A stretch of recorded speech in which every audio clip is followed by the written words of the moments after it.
नमस्कार दोस्तों।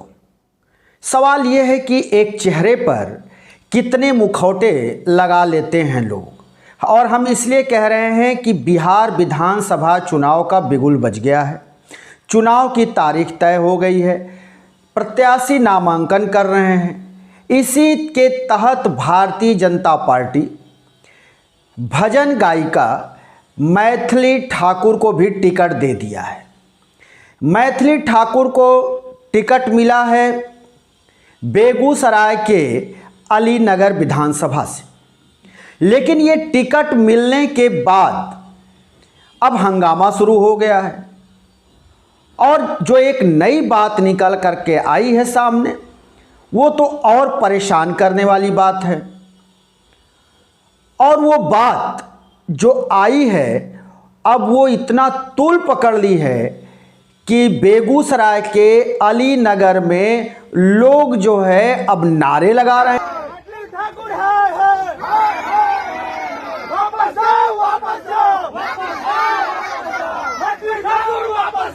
आपने नारे सुन ही लिया कि लोग नारे लगा रहे हैं, गो बैक का, वापस जाओ के नारे लगा रहे हैं। ये सब हो क्यों रहा है?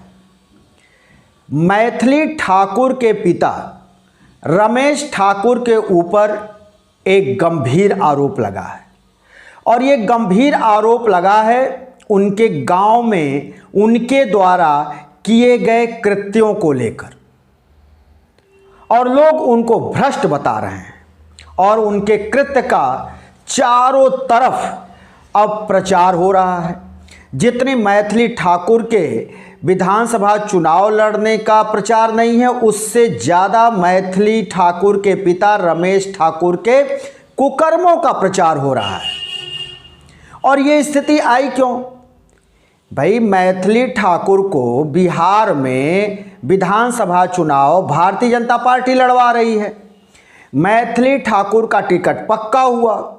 जब मैथिली ठाकुर का टिकट पक्का हो गया तो मैथिली ठाकुर ने प्रधानमंत्री नरेंद्र मोदी और उत्तर प्रदेश के मुख्यमंत्री नीतीश कुमार का धन्यवाद किया और कहा कि मेरा भारतीय जनता पार्टी से अटूट संबंध है, लगाव है, और हम भारतीय जनता पार्टी के तरफ से चुनाव मैदान में हैं और जीतकर जनता की सेवा करने की इच्छा है।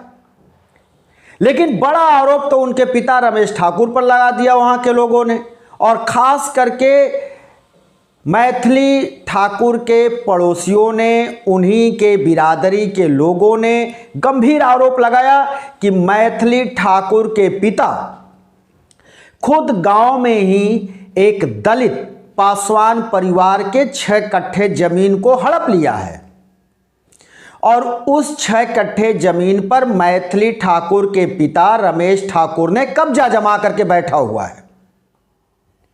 और ये सब जो चल रही है बातें, वो इसलिए हो रही हैं कि मैथिली ठाकुर को जब ये कहा गया कि वो विधानसभा चुनाव लड़ेंगे, अभी 25 साल की हैं, तो रमेश ठाकुर मीडिया के सामने आकर उन्होंने एक बयान दिया, और बयान में कहा कि हमने बिहार इसलिए छोड़ा, बिहार से हमने इसलिए पलायन किया और दिल्ली आ गए सब परिवार, क्योंकि बिहार में 95 के समय यानी 1995 के समय जब लालू यादव का राज हुआ करता था, तो वहाँ ब्राह्मणों के दुर्दिन थे, ब्राह्मणों की कोई सुनवाई नहीं होती थी, ब्राह्मणों के लिए बड़ी समस्या थी बिहार में। इसीलिए हम आज ही जाकर बिहार छोड़ दिए। लेकिन अब जब ये मामला नया ये मोड़ ले लिया है, तो अब ये बात आ रही है सामने कि मैथिली ठाकुर के पिता ने लालू यादव के राज का जो हवाला देकर वो कह रहे हैं कि बिहार हमने छोड़ा, ये गलत है।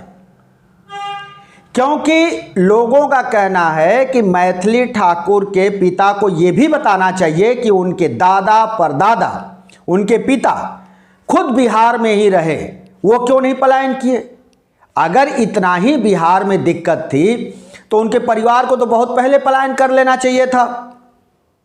सवाल ये लाजमी है, लेकिन लोगों का कहना है कि इसलिए रमेश ठाकुर, मैथिली ठाकुर के पिता इसलिए गांव छोड़े और इसलिए दिल्ली वो जाकर के रहने लगे क्योंकि उन्होंने जो 6 कट्ठा जमीन एक पासवान दलित परिवार का उन्होंने हड़प करके अपने पास रखा हुआ है, उससे वो जो है मुकदमेबाजी और उससे जो है थोड़ी वो अनकंफर्टेबल महसूस किए, इसलिए वो गांव छोड़े।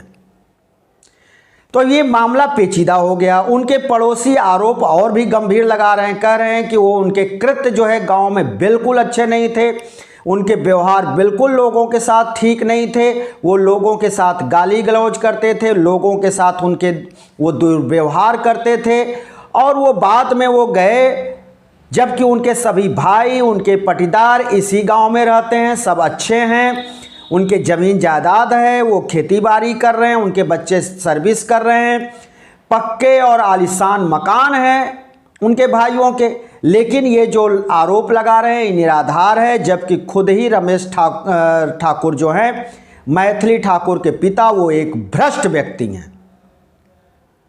और ये गंभीर आरोप उनके गांव के, उनके विधानसभा के क्षेत्र के लोग लगा रहे हैं।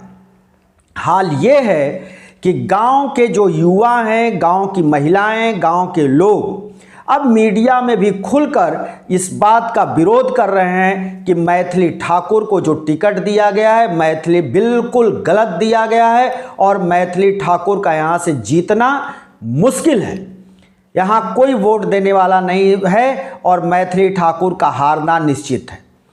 तमाम तरह से मैथिली ठाकुर को ट्रोल किया जा रहा है। लोग इंस्टा पे, फेसबुक पे, यूट्यूब पर तमाम वीडियो डाल रहे हैं जो मैथिली ठाकुर को लेकर हैं, और मैथिली ठाकुर की चर्चा आम है बिहार में, और कहा जा रहा है कि मैथिली ठाकुर का ज़बरदस्त विरोध हो रहा है। और तो और भारतीय जनता पार्टी के कार्यकर्ताओं में भी आक्रोश है। भारतीय जनता पार्टी के कार्यकर्ता वहाँ नाराज हैं और उनका कहना है कि क्या हम लोग सिर्फ झंडा उठाने और दरी बिछाने के लिए आए हैं और बाहरी को ले आकर के थोप करके टिकट दिया जा रहा है मैथिली ठाकुर को, इसलिए मैथिली ठाकुर के साथ हम लोग बिल्कुल नहीं हैं और मैथिली ठाकुर से कोई लेना देना नहीं है।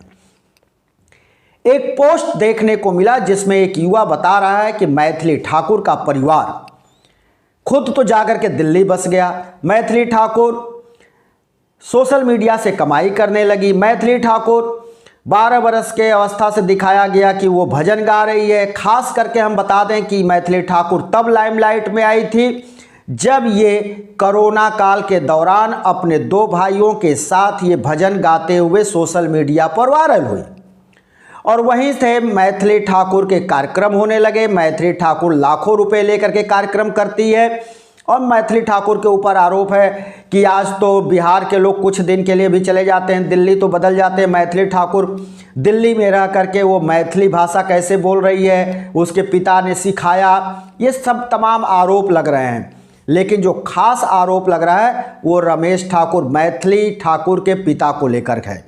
और पिता के जो ये प्रचार हो रहे हैं, जो पिता के बारे में जो बातें कही जा रही हैं, इससे मैथिली ठाकुर के चुनाव पर खासा असर पड़ता नज़र आ रहा है।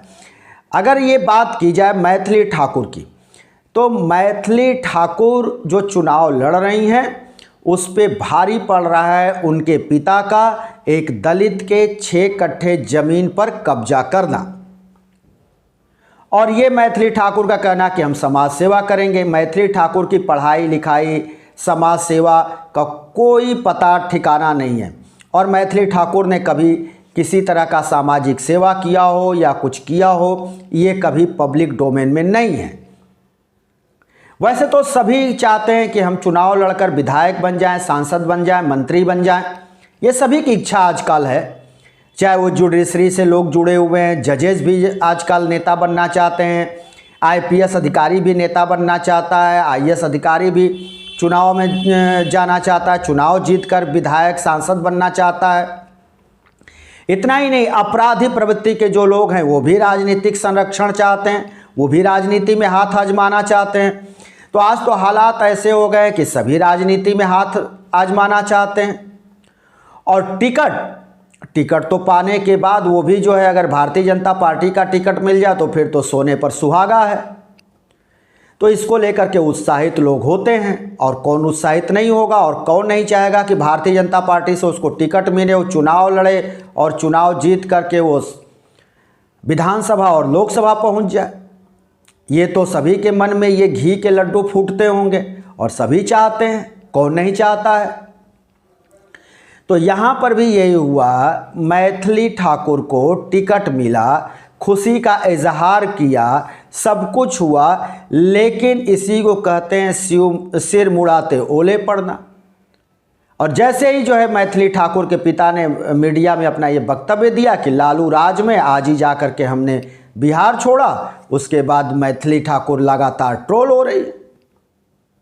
और मैथिली ठाकुर को कहा जा रहा है ये तो शॉर्टकट रास्ता है, ये तो भजन गाने वाली को ला दिया गया है। और लोग जो है बिहार तो बिहार के लोगों के क्या कहना, बिहार के लोग तो वहाँ बच्चे से लेकर के बूढ़े तक पॉलिटिक्स में पारंगत होते हैं। अब वो कह रहे हैं कि ये तो शॉर्टकट अपनाया गया है, और जो भारतीय जनता पार्टी के कार्यकर्ता हैं क्या वो मूर्ख हैं, उनको टिकट नहीं मिलेगा, और मैथिली ठाकुर को बाहर से ले आकर के थोप दिया गया। तो मैथिली ठाकुर के खिलाफ वहाँ के भारतीय जनता पार्टी के कार्यकर्ता भी अब मैदान में उतर आए हैं। अब मैथिली ठाकुर के चुनाव में देखना होगा कि आगे क्या होता है। मैथिली ठाकुर को वहाँ से जीत मिलती है या वहाँ की जनता उनको नकार देती है, ये तो जब चुनाव हो जाएगा, जब चुनाव परिणाम जिस दिन आएगा उसी दिन पता चलेगा। लेकिन मैथिली ठाकुर के लिए ये बड़ी मुसीबत सामने खड़ी हो गई है, और मुसीबत कोई और नहीं, उनके पिता ही निकले, और ये मुसीबत उनका पीछा छोड़ने वाली नहीं है। जब तक ये चुनाव हो नहीं जाएगा तब तक ये पीछा करेगी। वैसे भी कहा जाता है कि अगर आपको अपने परिवार के, अपने रिश्तेदारों के, अपना खुद का जो है अगर कुंडली पूरी तरह से बचवानी है, खोलनी है या खुलवानी है, तो आप राजनीति में आ जाइए, किसी भी पार्टी को ज्वाइन कर लीजिए, और पार्टी ज्वाइन करने के बाद चुनाव लड़ जाइए। जैसे ही आप चुनाव लड़ते हैं, आपकी कुंडली, आपके परिवार की कुंडली, आपके रिश्तेदारों की कुंडली, आपके दोस्तों की कुंडली, पूरी कुंडली बाँची जाती है, पूरी कुंडली पर चर्चा होती है, सबकी कुंडली खुल जाती है। तो ये तो बहुत पहले से कहा जाता है कि अगर अपने लोगों की और अपनी खुद की कुंडली ओपन करवानी है, सबके सामने रखनी है, और अपने अच्छे बुरे कर्मों का भी लेखा जोखा करना है, तो राजनीतिक पार्टी ज्वाइन कर लो और चुनाव लड़ जाओ। और जब चुनाव लड़ोगे तो खुद ही जो है जनता उस पूरा वो जो है पन्ना पलटेगी, और जब पन्ना पलटाएगा तो फिर आपके जो है हकीकत, आप जो है कपड़े के अंदर क्या हैं, कपड़े के बाहर क्या हैं, आपके लिबास कैसे हैं, सब कुछ सबके सामने आएगा, और उसी पर तय होगी आपकी राजनीति कि क्या आप आगे बढ़ रहे हैं या फिर वहीं से बैक होने वाले हैं, या जहां आप राजनीति करने गए हैं वहीं पर आप लुढ़कने वाले हैं। ये सब कुछ तय हो जाता है राजनीति में आने के बाद। जब व्यक्ति राजनीति में आता है तो उसकी कुछ भी छुपा नहीं रहता, सब कुछ तार तार होता है, सब कुछ सामने आता है। दोस्तों, हम फिर किसी दूसरे वीडियो को लेकर हाजिर होंगे, तब तक के लिए शिवमूर्ति दुबे को दीजिए इजाज़त।